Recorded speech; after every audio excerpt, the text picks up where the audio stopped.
What is going on, guys? Welcome back to another episode, and today we're going to talk about Ethereum gas fees and what they actually are. Now, there's a lot of confusion about this subject, so I'm going to try and make it as simple as possible. Ethereum gas is the fee or price that is required from a user to pay to perform a transaction on the Ethereum network. Every transaction on the Ethereum network costs a bit of gas to execute. This can range from transactions involving applications, contracts, and any other type of value that can be exchanged. Gas fees are payments made by users to compensate for the computing energy required to process and validate these transactions on the Ethereum blockchain. Now, it's probably easier if you think of the Ethereum gas fees as regular transaction fees that you would normally encounter when you transfer your money across a centralized service. It's not the same, but it makes understanding the whole gas fee concept a lot easier.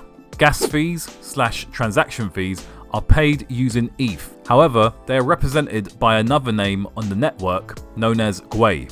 GWEI is simply a fraction of ETH. So for example, each GWEI is equal to 0.000000001 ETH. So instead of saying your gas fee for this transaction costs 0.0000001 ETH, it's a lot easier to say your gas fee for this transaction costs 1 GWEI.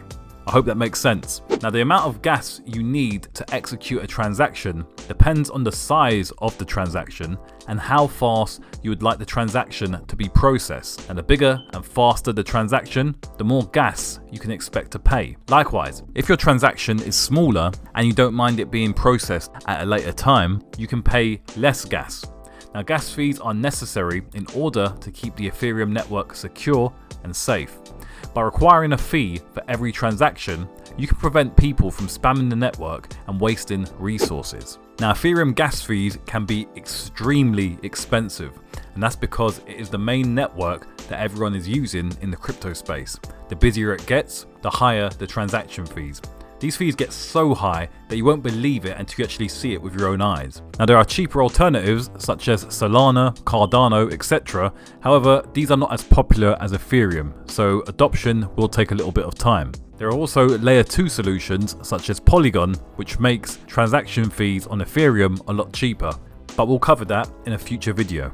And that's literally what gas fees are. Now, it does get a bit deeper than that, but for this video, I just wanted to break it down as simple and concise as possible so that anyone can understand. Okay, so I hope this has made it crystal clear.